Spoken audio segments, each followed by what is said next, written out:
So welcome to video 5. Today I want to complete the sitting starter so that you can have something that you can put into your routine to start practicing these elements. All of these elements will be in 2 startup series, 2 startup kriyas, if you like. There's a sitting one and there's a standing one. I'm going to finish this sitting one today. First, I'm going to go into some more pandiculation and also back into the swing where we got up and down from the floor. So, the importance of pandiculation is a lot of things that it does. It resets the fascia in your body. So, as you probably know, the fascia can hold muscles in a certain shape. It kind of sets. And then when you loosen it back off, it becomes more kind of fluid. And it does this because if you do a repetitive exercise, it kind of sets in that shape to make it easier for you to do that movement. And it saves you energy if you're constantly doing some similar action. Your fascia will kind of set in that direction and it makes it easier. And that's part of what it gets up to. It can also conduct messages, and it can do a lot of things. So in the last 20 years, science has discovered a really great deal about the nature of the fascia. And what happens is, with pandiculation, when you give a big stretch and yawn,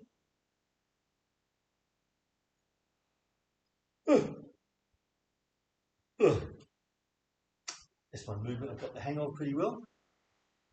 Once you do a big pandiculation, when you come back to rest, you can feel this rush of energy, you feel this vitality.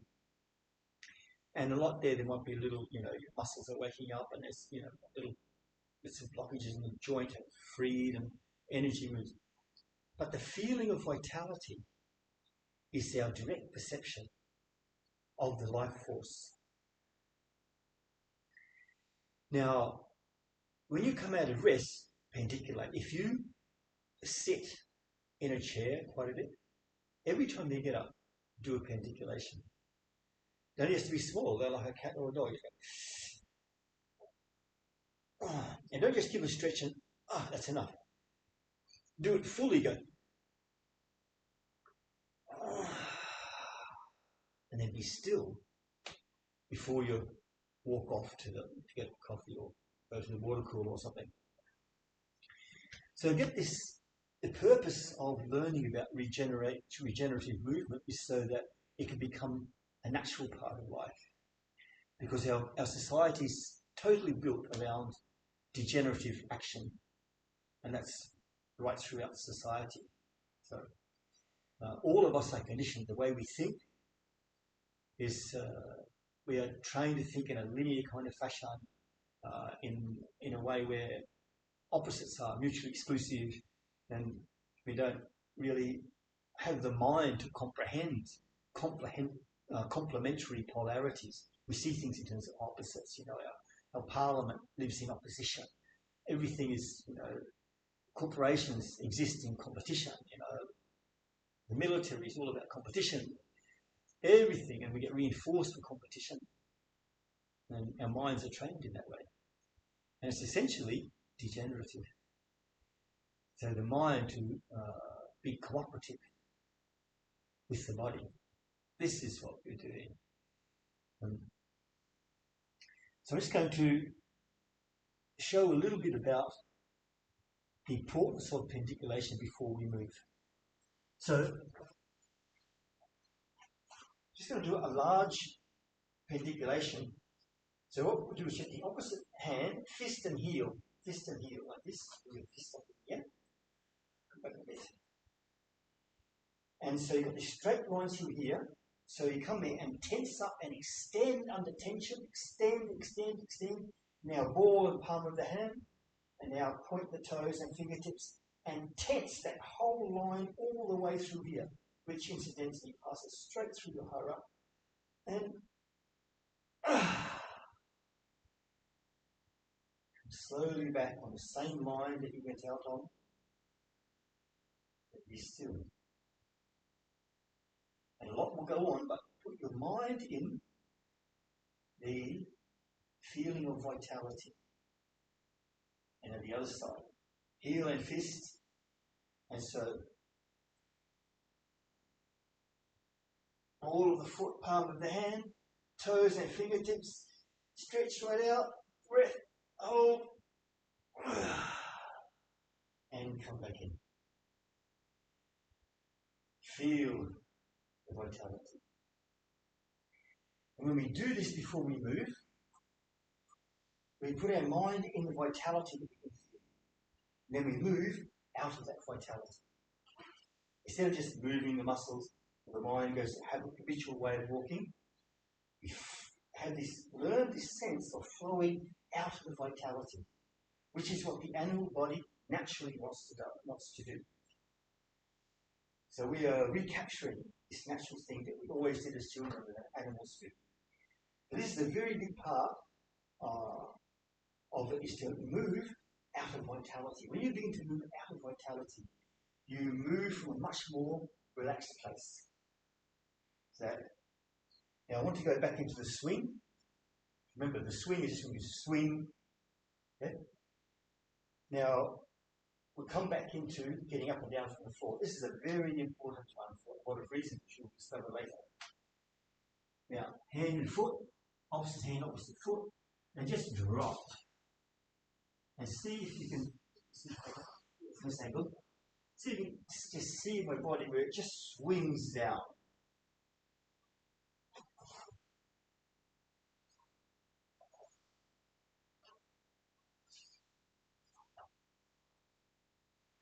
And the other side. And just practice along with me. See if you get a little swing in here. Swing.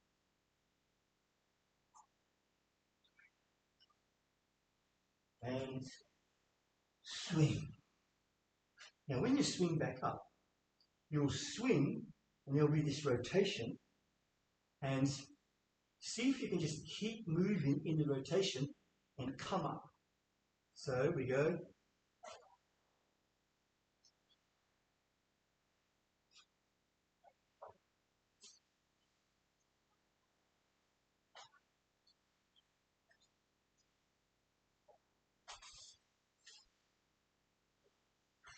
We want the mind to be in the swing, in the softness of flow, not in the muscles, not in effort.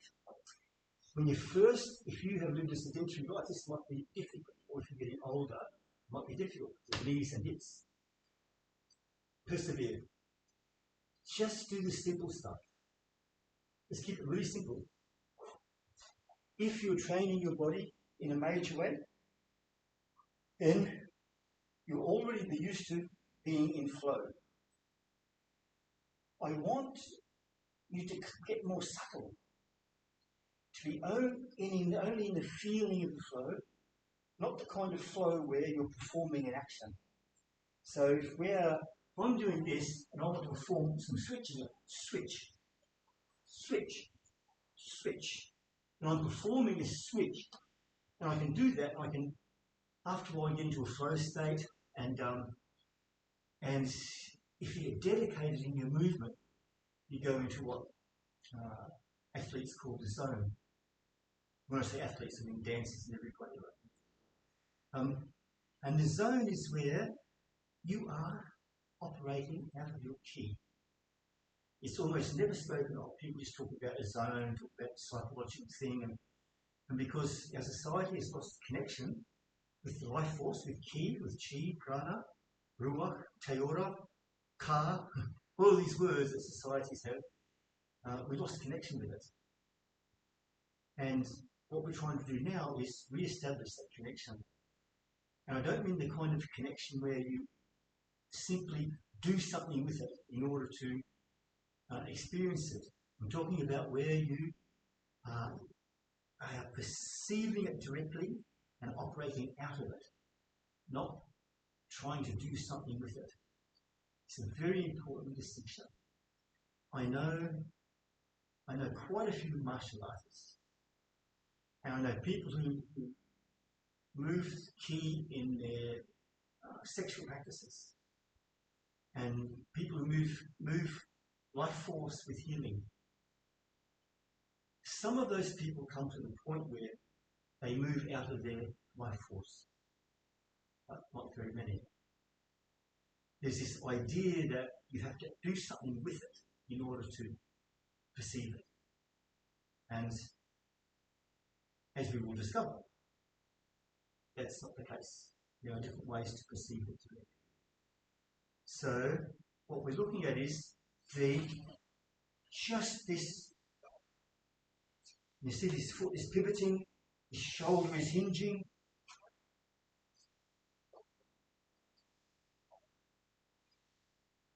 And you just have your mind in the rotational movement of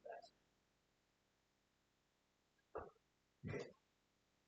So we go to the next bit I want to do.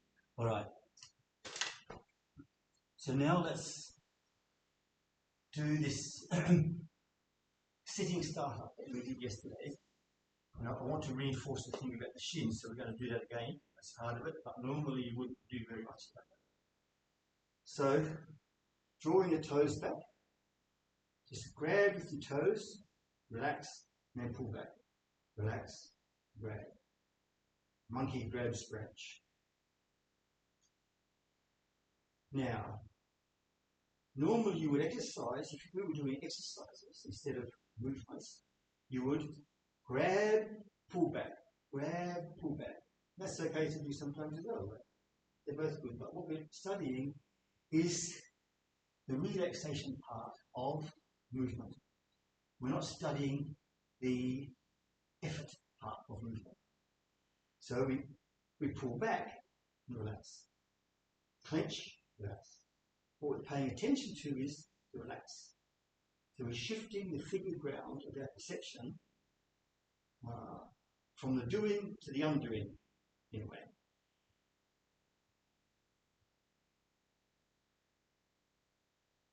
Okay, now we're going to move on to some actual physical exercise so we can fatigue our shins.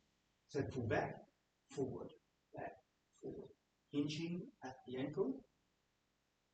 Make quite a strong movement because we want to get a bit of fatigue in the shins. Now, holding the knees steady, go around. So at the moment, they're going around in opposite directions. And the other way. Make it quite a strong movement. We want to get the burn going if we can. Now this time, you might need to open your legs a bit more, move the knees and do the same thing. Going in the opposite direction but moving the knees. And the other way.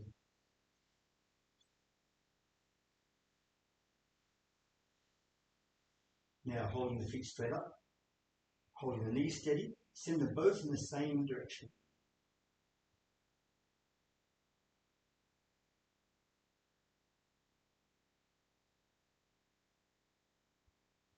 And the other direction. Feel your shins getting a bit warm now. And up, forward, back, forward. Okay, you can feel some burn, feel a bit of fatigue in the shins. Put my hands on them, they're feeling a bit warm. Now I feel the shins. And all they want to do is relax. If those shins have any desire, it is just totally chill out. And you can feel that feeling. This is a surrender into one's own being. So now, I recognize that feeling and put it into my thighs. All they want to do is relax. And then my belly, my back, my jaw, my hands and my toes, So I put my mind in my hara. Whole body only wants to do that. And I feel the vitality. Just as it relaxes, I feel the vitality. Pay attention. Okay. So now we go pull bend the knee, pull the toes back, and just thrust the toe straight forward. And say a word. So what we're doing here is extending ki through the leg and through the voice, both ways at once. So from hara, say a word, any word. Okay. Floor, mat, blue, green, red, cupboard, computer, desk. Other side. The back. Yes. No. When. However. Rudra. Kids. Sky. Water. See if you can notice what happened there. You go from here, you're extending strongly here, and here at the same time. Your mind is here, and we're going like this. So you go. Out like this. Out like this. And it also gives this sense of intentional movement. Now, hold the foot in the knee. There's some passive rotations in the hip. And you can go to the extreme range of motion just for a couple, just to feel it and then back off. And come to a place where the rotation is very smooth. You can feel a certain grace. And that is what we want. This and the movement of rotation, we want a sense of grace in motion. This is what we are studying. And back the other way. Do whatever you have to do, with knee and foot, to get this going.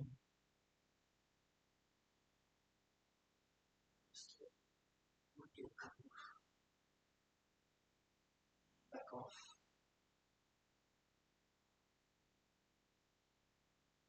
And the other, no, come up, hold the foot in the knee, draw it into your chest, and just rock a little bit. If you can, put your elbows, foot and knee in the elbows, and hold your hands and draw into your chest. And just rock back and forth. Now, the mind needs to be in the rock. The motion of the rocking. You can feel there's a certain grace, sense of gracefulness. Okay. This feeling of gracefulness is for everybody. It's not just for trained ballerinas, or trained martial artists or whatever. No, it's for everybody. Then we'll come to the other side. Just rotate, just get some extreme range of motion, and then back off to where it's easy. And we're looking for smooth rotation, smooth circle.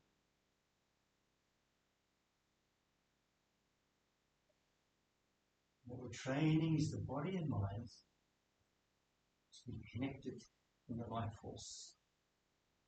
And back the other way. Get the biggest range of motion you can get for just for a couple. Back it off to where it's easy. And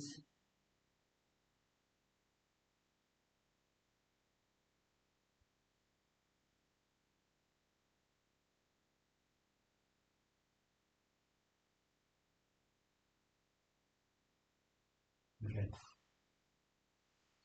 This feeling of grace, gracefulness, is where your mind and your body touch. It's the life force. And this is how we'll be training everything.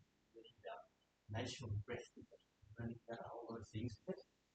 And once we start to allow that more in the body, then I'll go into some ways of surrender and control that can help you find your way into that spontaneous movement that is regenerative movement. Because these are movements which they're more regenerative than degenerative, but every action has degenerative in it. When the whole body is moving in this regenerative way, there's a maximum of flow and a minimum of effort. Now hands. So tense apart, totally relax. And then clench. Relax.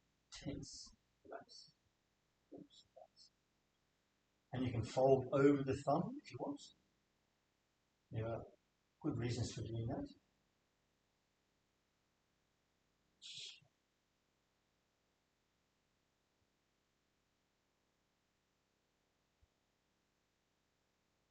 Mind is in relaxation, relaxation, relaxation.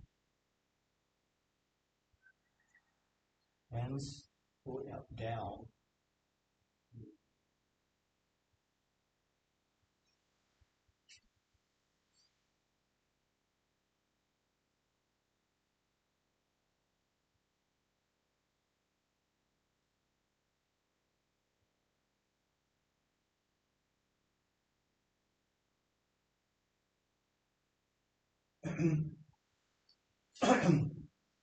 Now we're just going to rotate the wrists. I want to show you some move into some smaller ways of pandiculation. So from my hara, I'm going to hold my thumb and I'm going to go the extreme range of motion, but just like I do is I extend under tension. So this time I'm rotating under tension. I'm coming from my whole body and the same kind of breath.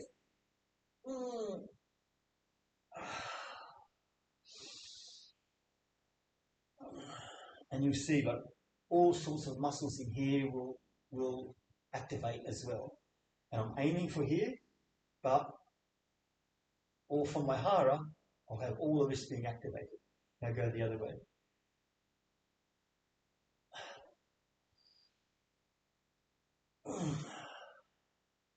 In that little pause, feel the vitality.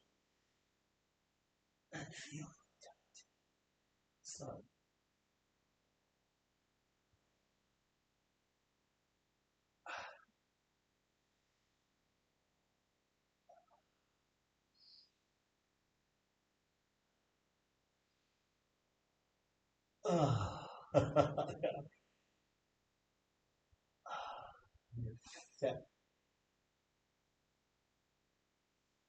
Now we do, you can feel the vitality in both. So now we're moving just our wrists, just like we did in the very first day. So make a circle. Not extreme range of motion, but just smooth rotations. Smooth. Smooth. That's it.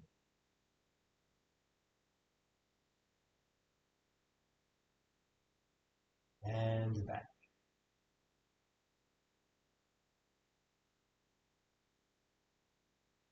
When you find that sense of grace with it, you can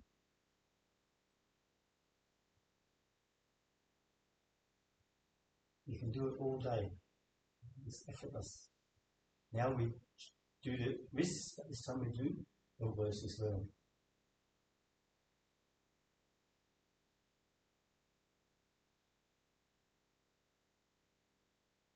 Now at the shoulders.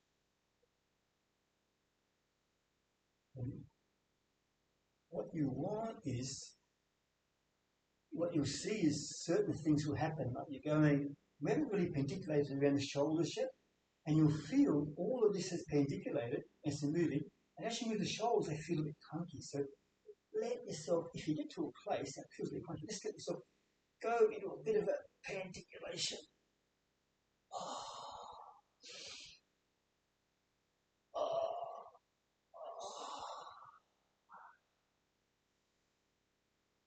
I can feel the other one now.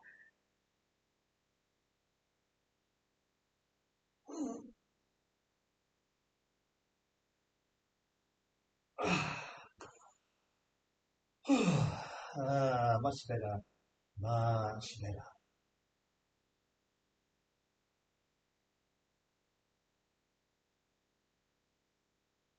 Okay.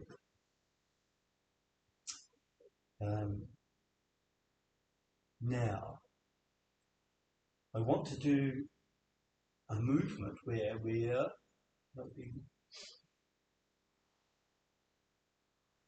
this movement.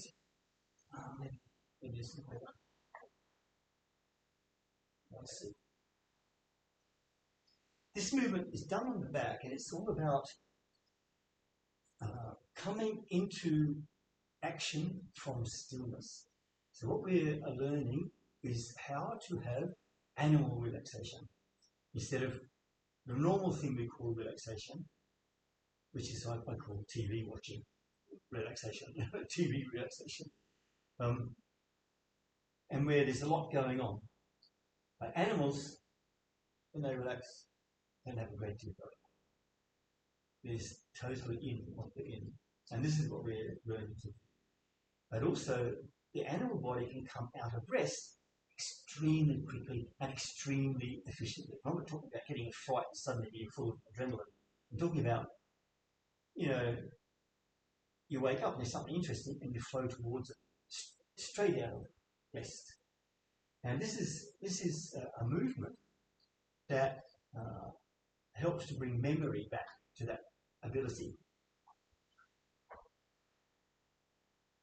So let's go to very, very relaxed and just roll over very relaxed way onto my side. Then from here, from my hara, I'm going to rise up to the side, look at the side. I'm going to extend my heels straight out as though I were doing a heel kick. And I'm also going to extend the very center of my palms, very center, that heart point in the palms, in the same direction as my heel. Then I just fold back into total relaxation. And I just roll over to the other side, center myself in hara, and extend. And relax.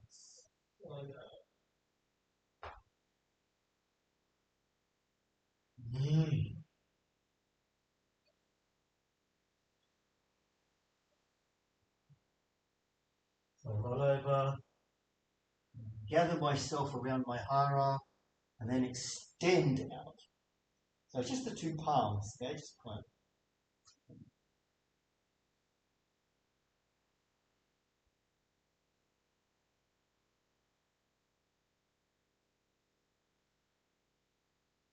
And extend. Extend. So remember when we did this one here from hara, we're making sounds, we're going, yes, no. So we're extending through the leg here and through the voice here. Here it is the same. I'm here, and from my hara, I'm extending through my leg and up and out through the palms of my hand. So I'm going to come back and then just completely jelly out. Go as jelly as you can to the other side. Gather yourself around your hara and extend. Extend. Extend. Extend. So trying to get this feeling, and once again, it's kind of a feeling of grace. or not, a feeling of gracefulness, I should say, because it would be confusing this with spiritual grace. They're probably related, really, but this sense of gracefulness, where, and even though you might do a sharp edge action, it can still be graceful.